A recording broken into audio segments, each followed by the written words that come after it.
Кутман кеш, урматтуу телекөрүүчүлөр, түз эфирде Саресеп, студияда адаттагыдай мен Мурат Жолкеев. Ал эми бүгүнкү биздин темабыз өспүрүмдөрдүн жаштардын арасындагы акыркы мезгилдеги эс тутумдарынын начарлашы, анын себептери, аны кантип айыктырсак болот, ушул тууралуу болмокчу. Ал жөнүндө кененирээк маалымат алуу үчүн атайын студиябызга биз кадырлуу конокту адисти чакырганбыз. Уруксат берсеңиздер, сиздерди тааныштырып өтөйүн. Бактыгүл Усупбекова, Евразия остеопатия институтунун жетекчиси. Бактыгүл Шашакеевна студиябызга кош келиптир. Саламатсызбы? Саламатсыздар. Эскертип өтөйүн, урматтуу телекөрүүчүлөр, түз эфирдебиз. Эгерде айтылып жаткан ушул эс тутум негизи эле акыркы мезгилде жаштар эле деп элек адамдардын арасындагы акыл эстин начарлашы, эс тутумдун ордунда болбошу боюнча суроолоруңуздар, пикирлериңиздер же болбосо кандайдыр бир өзүңүздөрдүн суроолоруңуздар болсо, анда 670191 сандарын терип түз байланышка чыксаңыздар болот. Андан тышкары бизде WhatsApp номерибиз иштеп атат 0501 670191 сандарына өз билдирүүңүздөрдү калтырсаңыздар, урматтуу Бактыгүл Шашакеевнага берип, ага жооп алууга мен аракет кылып көрмөкчүмүн. Эскертип өтөйүн, WhatsApp номерине чалууга болбойт, бир гана өз билдирүүңүздөрдү калтырсаңыздар болот. Бактыгүл Шашакеевна, темада айтылып тургандай эле, мынакей өзүбүз жакшы билебиз, муну статистикада айтып атат, бул бир гана Кыргызстанда эмес, жалпы дүйнөдө ушул акыл эс тутумдарынын начарлашы көп көйгөйдү жаратып келатат да, өзгөчө өспүрүмдөрдүн жаштардын арасында. Эс тутумдардын ушу мурдагыдай калыпта болбогонун себептери де эмнеде деп ойлойсуз? Дарыгер, адискөй дарыгер катары. Эми себептер абдан көп. Себеби азыркы учурда тамак аштар өзгөрүлдү. Мына илгери болбогон WhatsApp деп азыр айтып атасыз, эме телефон деген, компьютер, ноутбук, планшеттер пайда болду. Ошонун баары таасир кылып атат. Андан тышкары балдар мурункудай барып эшикте ойноп чогуу, оюн деген жок. Баягы баары эле ушу өзүнүн жанакы оюндун баары эле компьютер менен, планшеттин ичинде. Ошонун баары таасир тийип атат. Себеби мисалы тамак аштан баштасак, азыр мурункудай таза канттан жасалган момпозилер болгон, илгеркиде дейли, бир конфеттер. Азыркы конфеттердин 70-80% баарында химия. То есть таттуулардын баары азыр уже адамдын ичине киргенден кийин адамдын ферменттери, ошолорду жей турган ар кандай микроорганизмдердин жеген сайын ошол микроорганизмдер чыгарган ферменттер ого бетер көбөйүп, адам кайра эле көбүрөөк жегенге кандайдыр умтулат. Мындай ошондойду алып келтирет денеге, дененин ичиндеги биздин өзүбүздүн эле нормалдуу эле микроорганизмдер. Ошон үчүн таттуу жеген сайын, өтө көп жеген сайын бул да акыл эске, эс тутумга да таасир тийгизет. Андан тышкары жана гиперактивдүү балдар деп атпайбызбы? Алар ошо гиперактивдүү балдар өзүнүн эмесин, оюн бир жерге токтото албай, абдан кыймыл аракети көп болуп, алардын да эс тутуму абдан начар болот. Ушу биринчи тамак аштын өзгөргөнү башкача. Табигый заттардын азайышынан экенди. Андан кийин химия көбөйүп атат бир. Андан тышкары азыр мына майда балдар, балдар жөнүндө айталы, андан кийин чоң кишилер деле айтса болот. Майда балдар илгери эшикке чыгып куумай болобу, чакмак, бучукө ойнойбу, ойногондо эл балдар менен чогулуп ойночу. Азыркы убакытта бүт оюндардын баары компьютеризирован. Ошону менен баары эле планшеттерде, телефондордо отурат. Ошону менен адамдын азыркы компьютер менен планшет, телефонду пайдаланганда, баягыдай илгери эшикте ойноп жүргөндө өзүнүн көрүүсү тегерети ачык болчу, көзүн көргөндө бүт айлана чөйрөнү көрчү да. Азыркы болсо балдар только мына алдындагысы эле турган жанакы планшет, телефондорду көрөт. Ошондо адамдын мына мээсинин үстүндөгү кыртыш, ошол кыртыш болсо ушу кенедей жерде, экран кенедей жерге болуш үчүн ал өзү бүт концентрациясын алдыга кылыш үчүн баары кысылат. Ошону менен кысылган нерсе кыскан убакытта именно эс тутумга таасир тие турган жандардын баары кысылат. Ошон үчүн кичинекей экран эмес, бизге даже дарыланып келгенден кийин биз айтабыз, эми балдарды мына могулардын баарын, телефон баарын алыңыз. Гаджеттин баарын жоготуш керек. Ал жоготуш керек, себеби өзүңөр ошондо өзгөрүүнү көрөсүңөр. Таттуулардын баарын алып салып, андан кийин мына могу гаджеттардын баарын алганда эле көрөсүңөр балдардын эс тутуму кандай болот. Адамдын эмедеги турмуштагы өзүнүн алып жүрүүсү, поведенческий реакциясы да өзгөрүлөт. Ошо. Андан кийин тышкары эс тутумдун еще дагы бир таасир тийгизгени, мурункудай азыр эч ким китеп окубай калды да. Китептин баары мурун натуралдуу китептер болчу да. Китепти кайдан, баягы жыгачтан жасалган, баары натуралдуу болчу. Азыр китептин баары, китеп окугуң келсе да, жанакы планшетке эле баардык 200-300 китепти алып эле самолетто учасыңбы, үйдө отурасыңбы, ошондон эле китеп окуса болот. Ал да дагы эле баштын ичиндеги мээнин үстүндөгү кыртышты кысып атканы. Мээнин үстүндөгү кыртыш мына могу баш сөөгү бар да, баш сөөктүн ичиндеги эмеси жанакы могу чел кабык бияка бир чети менен жабышат баштын үстүнө, а бир чети менен мээге. Бияк кысылганда баш сөөктөрү кошо кысылат. Ошону менен ошо бойдон калып калат, көпкө чейин отурушат да. Эмне 5 мүнөт, 10 мүнөт дейсизби? Жарым саат, саатта отурушат да. Кысылган нерсе бизде мындай болот. 21 секундтан кийин эле уже дене ошону тартип катары кабылдай баштайт. Закон, заң катары. Анан ошондой, демек, дене ушундай болуш керек деп эле калып калганга тырышат. Калып калгандан кийин эс тутумга таасир болот. Андан кийин поведенческая реакция, то есть гиперактивдүүлүгү күчөйт. Бизде азыр телекөрүүчүлөрдөн байланыш бар экен, атайын чыгып атыптыр, чалып угуп коелу суроосун, андан кийин маектилансак. Саламатсыз, урматтуу телекөрүүчү, угуп атабыз, оюңузду, сурооңуз болсо берсеңиз болот. Угуп атабыз.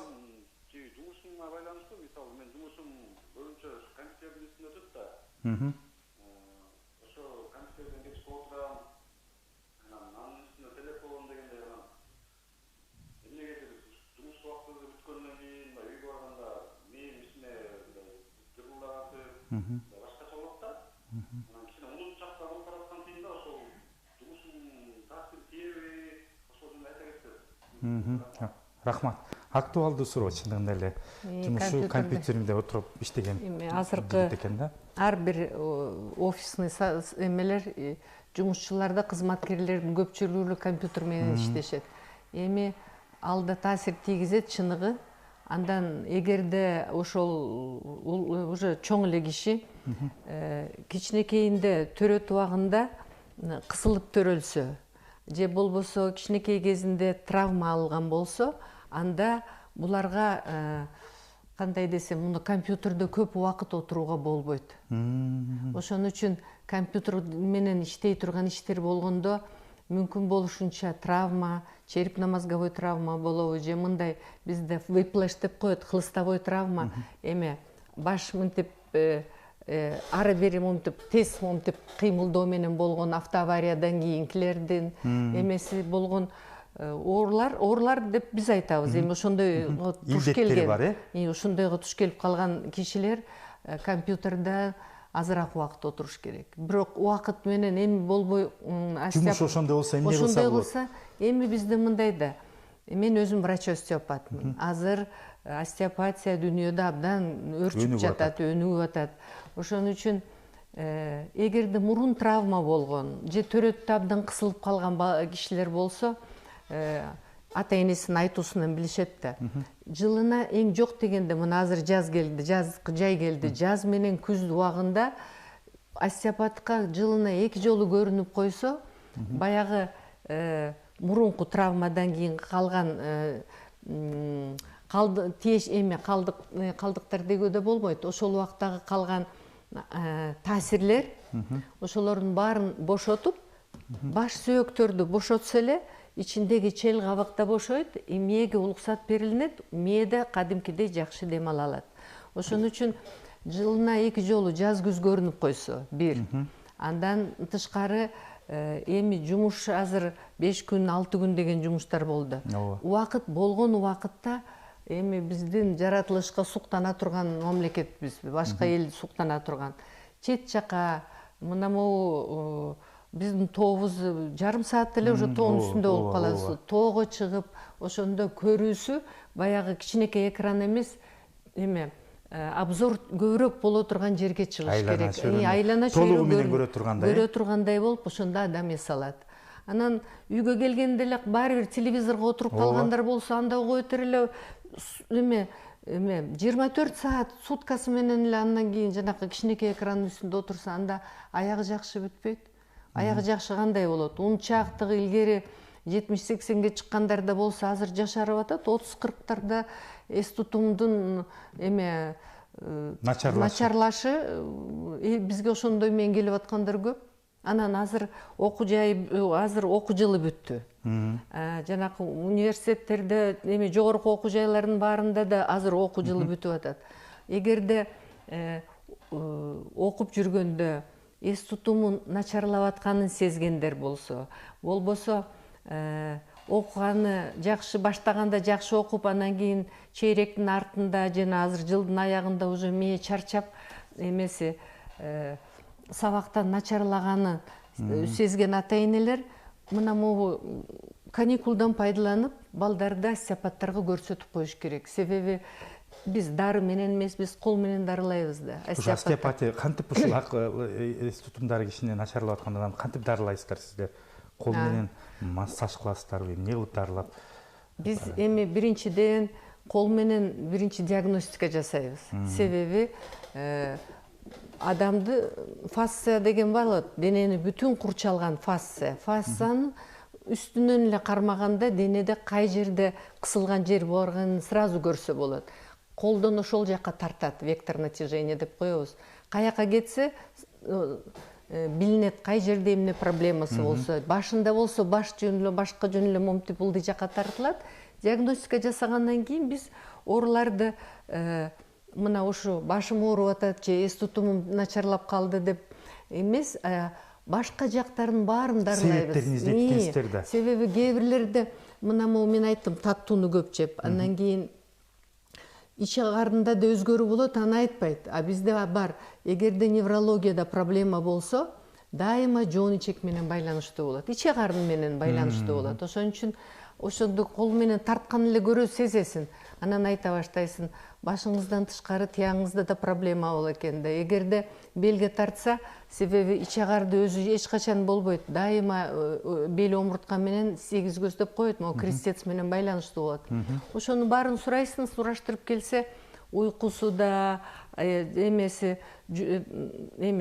чоң даратка барганы да, андан тышкары белде ооруганы баары көрүнөт. Ошон үчүн биз жалпы дарылайбыз. Бизге бир симптом менен келбей эле, андан кийин бизге дарыланып бүткөндөн кийин биз күндө көрбөйбүз да, бир айда бир, 2-3 жумада бир көрөбүз да. Ошондо келгенде анан айтат, баягында сизге айткан эмес элем, уйкум деле начар болчу, же мындай туалетке 5-6 күндө барчу элем, азыр күндө барып калдым, же андан кийин эртең менен ойгонгондо дайыма чарчап ойгончу элем, уктагандай болчу эмес эле дегендер анан өздөрү айта баштайт, тиягым өзгөрүлдү, биягым өзгөрүлдү. Ошон үчүн остеопатка эгерде мурун укпаса остеопатияны азыр айтайын деген, денеңизде кандай гана өзгөрүү болбосун, жылына 2 жолу жаз күз көрүнүп койгондо, жөнөкөй сөз менен айтканда оптом деп коебуз, баардыгын чогуу денени бүтүн жалпы текши карап, анан адамдын оорулары,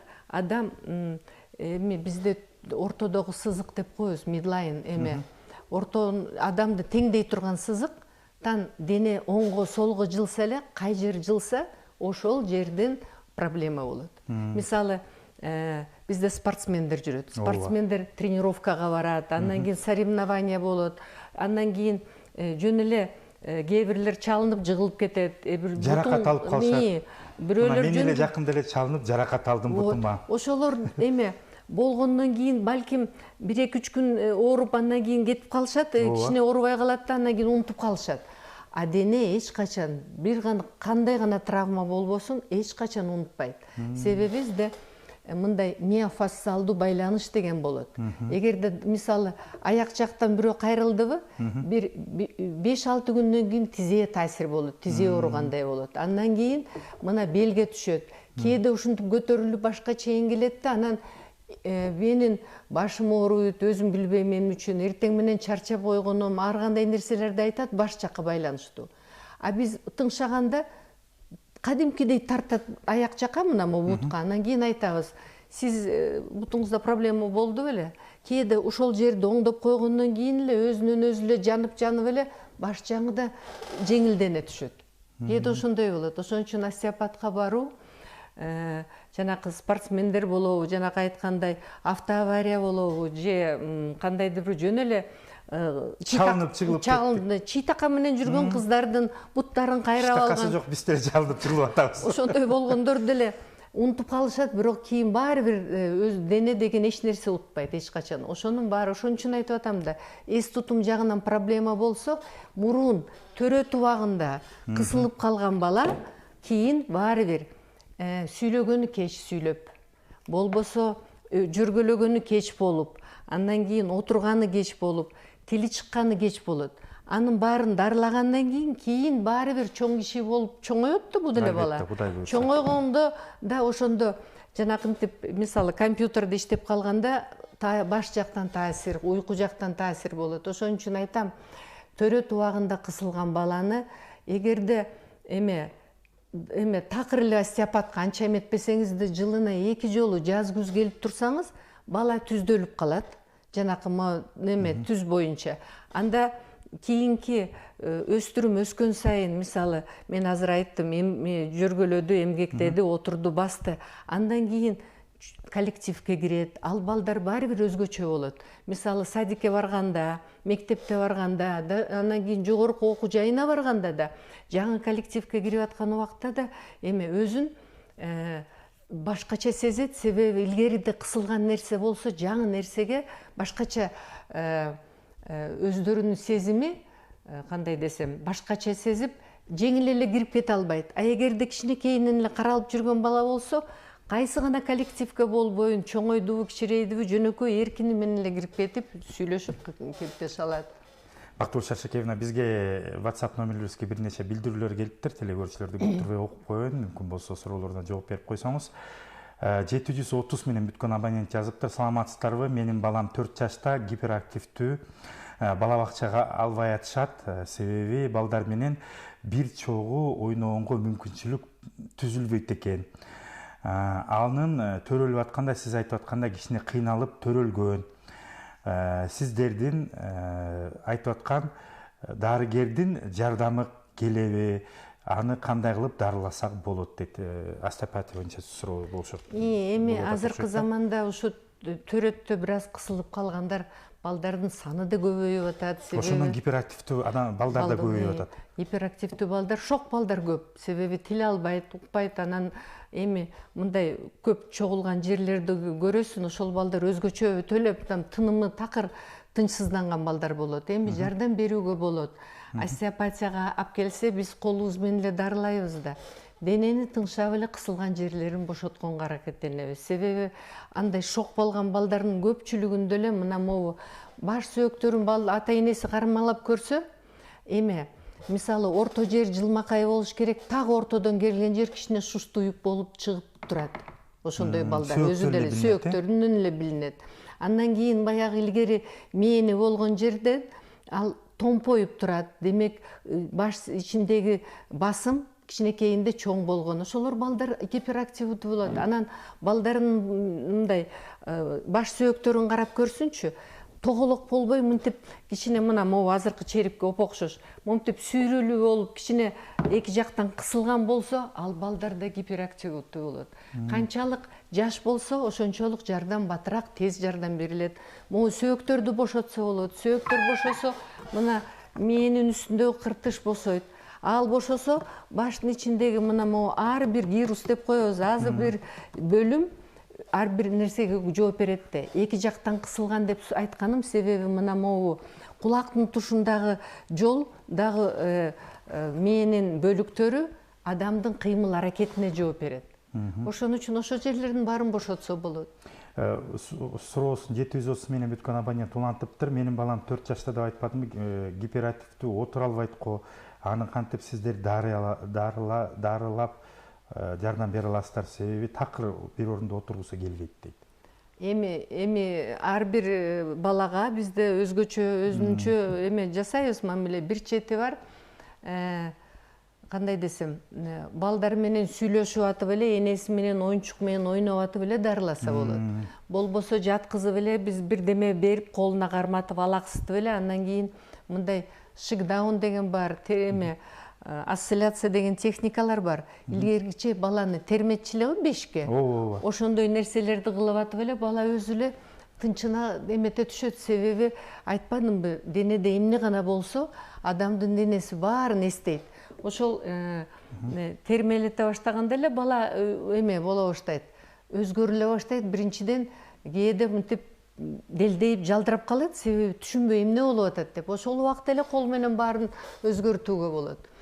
696 менен бүткөн абонент жазыптыр. Саламатсыздарбы? 16 жаштагы баланы да дарыласа болобу? Эмне оору боюнча жазып атасыз, ошону так айтып биз билдирүү калтырып койсоңуз, себеби 16 жаштагы бала кайсыл оору менен ооруп атканын билип сайтканга жеңил болот го дейм. Балким 16 жаштагы балада гиперактивдүү болушу мүмкүн. Болсо керек, ошону айтайын деп атам. Ата-энелер билиш керек. Мына могу баш сөөктүн түбү эң негизги биздин муун, мына могу баш сөөктүн эң кичинекей жеринде жашырылган. Мына могу жер.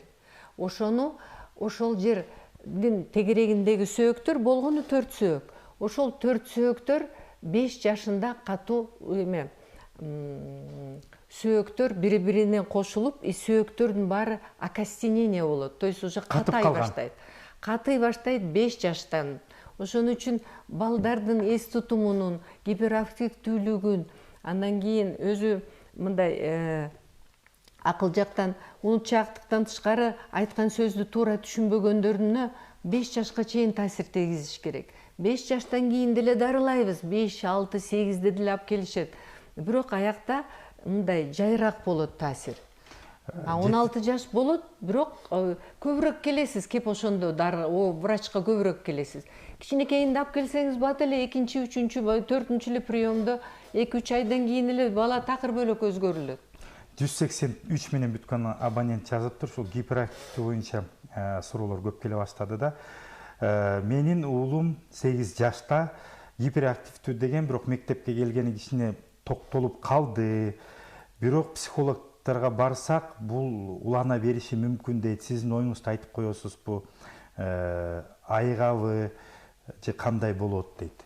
Эми жанакы пубертатный период болот да. Негизи жалпы эле ушул суроого жооп берип койсун, гиперактивдүү балдар бара-бара ордуна келеби деген суроо да. Эми бизде пубертатный период деген болот. 14-13 жашта жыныс мүчөлөрүндөгү гормондор өзгөрүлө баштайт, бала чоңое баштайт. Ошол убакта денеде көп өзгөрүү болот. Өткөл мезгил. Ошондо бала такыр эле өзгөрүлүшү мүмкүн. Бирок ага чейин ата-эне 13-14 жашка чейин анын тегерегиндеги кишилер да гиперактивдүү бала менен чарчашат, алар өздөрү да ооручал болуп калат. Ошон үчүн канча жаш болбосун гиперактивдүү, канчалык эрте алып келсеңиз эрте жардам беребиз. Себеби кол менен көп нерсе жасоого болот. Келгенде өзүңөр деле көрөсүздөр, кээ бирлердики ошол эле күнү кечинде бала өзгөрүлө баштайт, энелери WhatsApp менен жаза баштайт. Кээ бирлерге 5-6 жолу келиш керек болот. Эми 5-6 дегенде түшүнүп жатасыңар, 5-6 ай болуп калат. То есть ушундай өзгөрүү болот. Ар кимдики ар кандай? Дагы суроо келиптир. 558 менен бүткөн абонент жазыптыр. Салам алейкум, менин жашым 38-де. Уйкуман качып, уктай албай жүрөм. Жумушум өзүм таксовать этчүмүн, бирок азыр токтотуп койдум. Күндүз таксовать этип жүрөм. Бирок баары бир уйкум ордуна келчүдөй эмес. Дарыгерлерге кайрылып, витаминдерди ичтим, жардам берилбейт. Эмне кылсам болот дейт.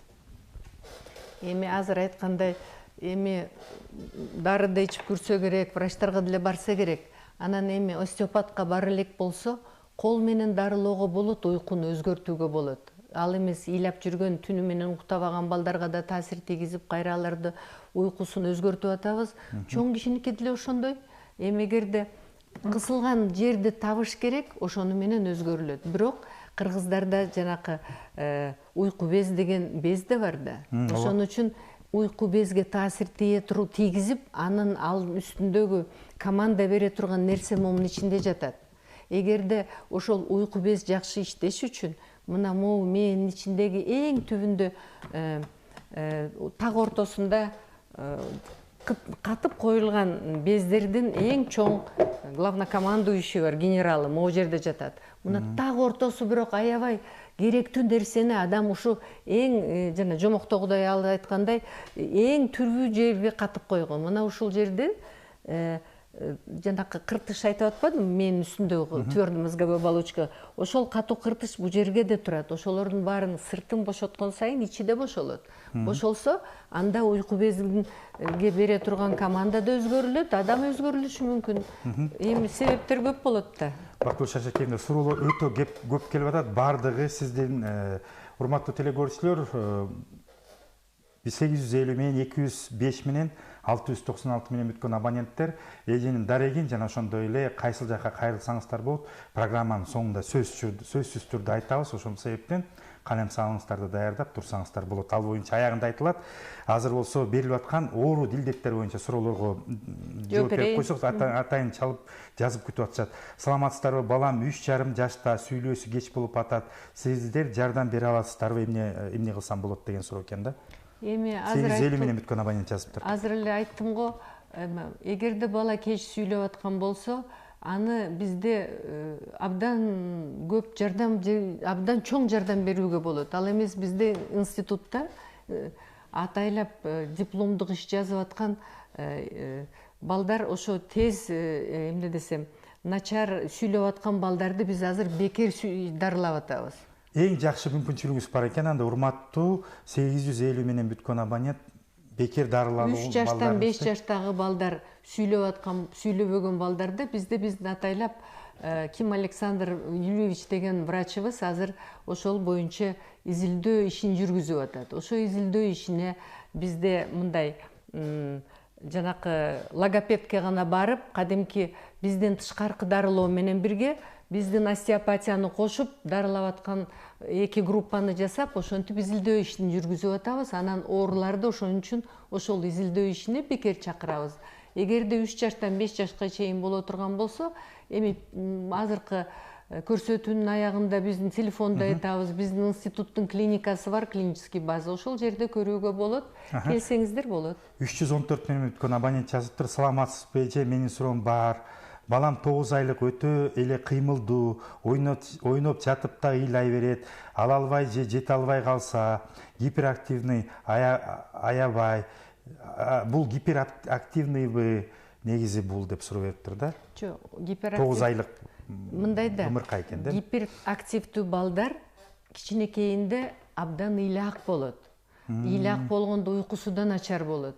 Алардын эң себеби мына могу көк менен боелуп калды го, мына могу маңдайындагы маңдай сөөк кысылса, балдардын гиперактивдүүлүгү ушуну менен байланыштуу болот. Адамдын курсагынын ичинде боору бар, боорунда төрөлгөндө сарык болуп, сарыктан тышкары эмес, зачизная желтуха деп коебуз. Төрөлгөндө 1 жумалык, 10 күндүк сарык болот төрөлгөн бала, бирок андан көбүрөөк болуп, билирубин чоң болсо, 2 айга чейин жеткен бала кийин гиперактивдүү болот. Ошон үчүн уже бизге келгенде гиперактивдүү 2 жаш, 3 жаш, 1 жаш, 9 ай алып келгенде биз сурайбыз да кандай эмне болгон. Ошондо балдардын сарык болгонун же болбосо кысылып калганын же келатканда төрөлгөн убакта адам мына могу чокусу менен түшпөй, мына могу маңдайы менен түшүп, могу жерге кызыл так калып, кысылган болсо, бул балдардын баары гиперактивдүү болот. Ошон үчүн гиперактивдүүдөн тышкары сүйлөгөнү да кечирээк болот. Ошон үчүн эгерде төрөттө ушундай болгонун билсеңиз, алып келиңиздер, мына могу сөөктү, боорду бошотуш керек, ушул сөөк менен байланыштуу болуп аткан ичиндеги мүчөлөрдүн баарына иштеш керек. Суроолор өтө көп келип атат, ошондон дагы окуганга жетишейин. 483 менен бүткөн абонент жана эле жазыптыр, мен көрбөй калыптырмын, кечирим сурайм, окуп коеюн. Азыр мен кош бойлуумун, боюмда бар, бирок өтө грипп менен ооруп, дарыларды ичкенге туура келди. Бул баламдын төрөлүшүнө, келечек ден соолугуна зыяны тийбейби дейт. Эми боюнда бар аялдарга айта турган бир нерсе. Силерди остеопат сөзсүз түрдө 3 айыңызда, 6 айыңызда, 9 айыңызда көрсө жакшы болот эле.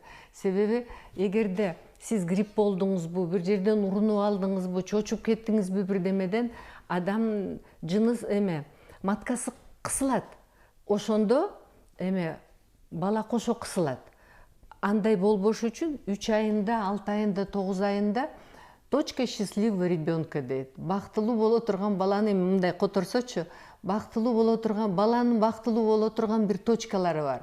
Биз ошолорду ачабыз. Ачылганда мына уже баланын кысылып турган жерлеринин баары бошойт. Ошон үчүн ошол убакта келип кетсеңиздер, өзүңөр да көрөсүңөр, өзүңөр да түздөлөсүңөр, төрөттө жеңил болот. И балада башкача өзгөчө баягы кысылган балада эмес, нормалдуу бала төрөлөт. 513 менен бүткөн абонент жазыптыр. Саламатсызбы? Менин кызым миастения, опущение век менен ооруйт. Остеопатка алып барсам болобу? Кандай совет бересиз дейт.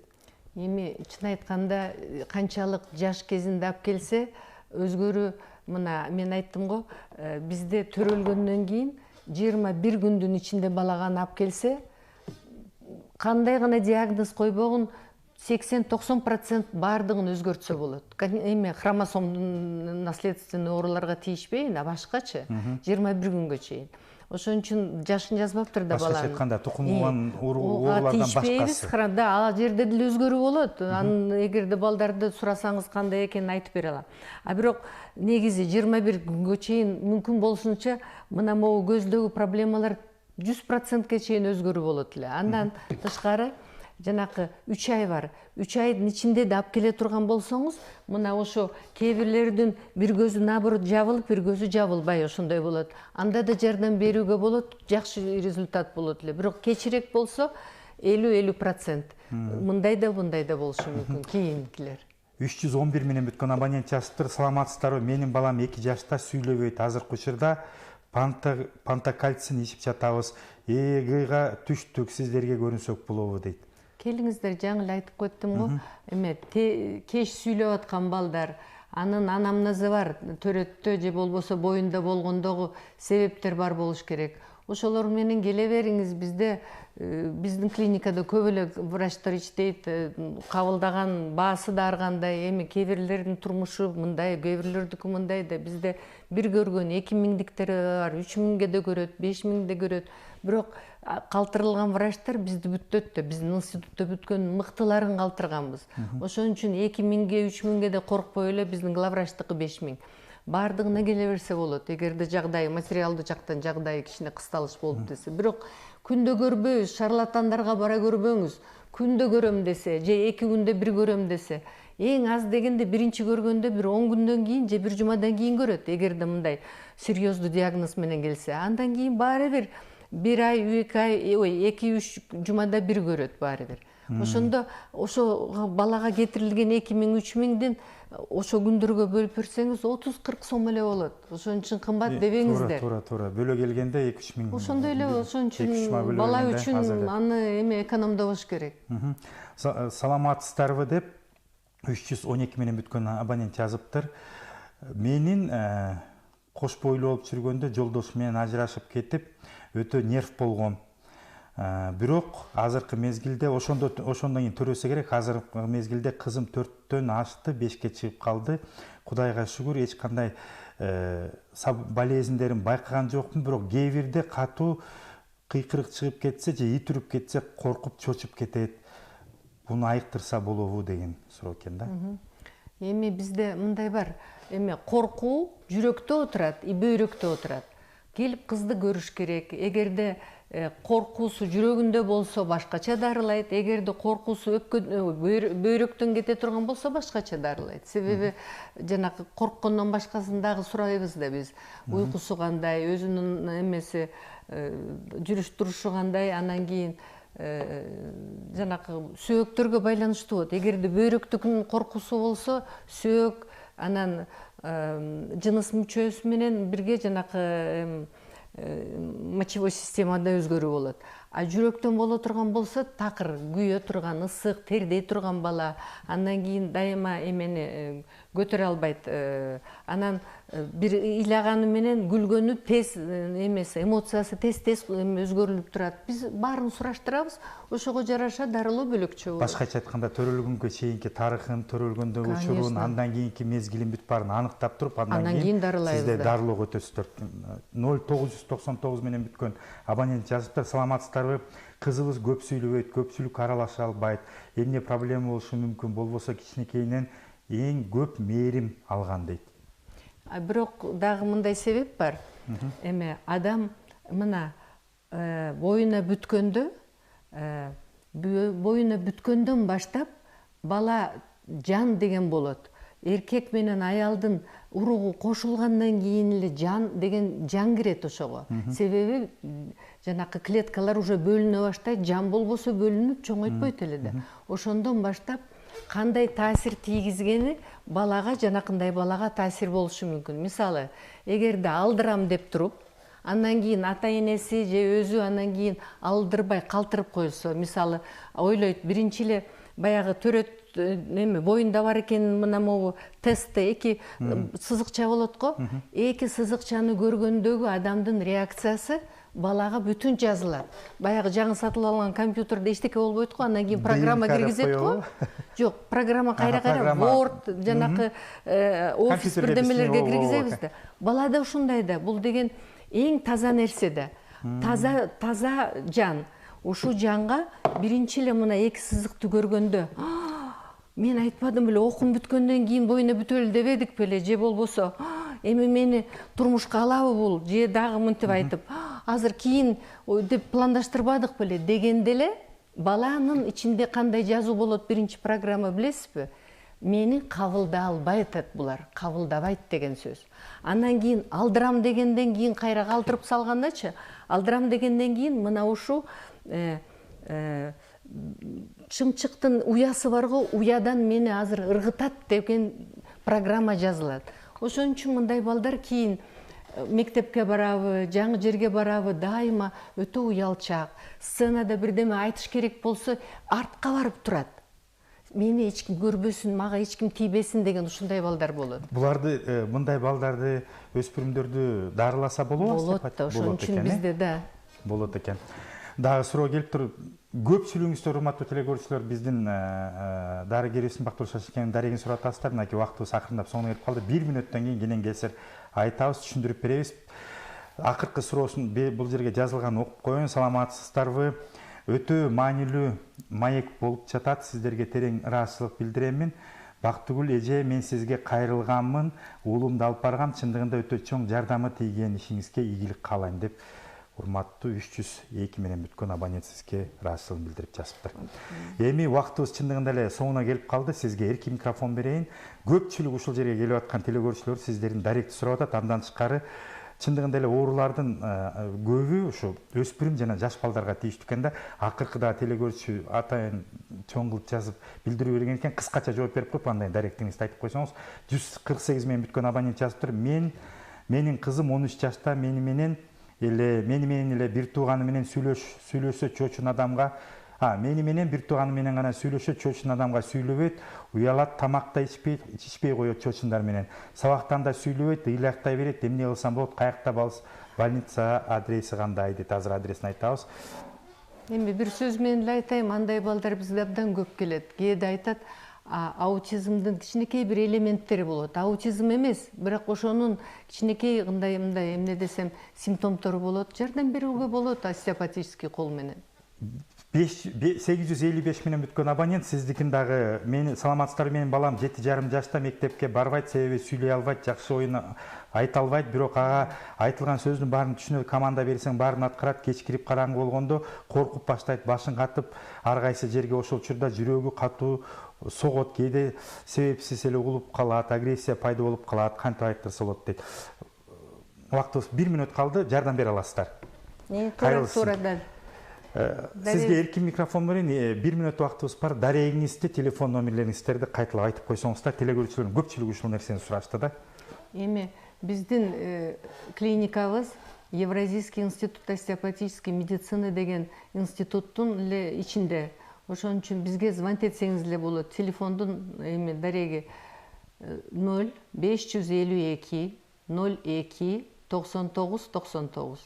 Болбосо 501 22 09 09 дейм 99 99. Дагы бир жолу кайталап коеюн. Эми 552 02 99 99 же 551 22 99 99.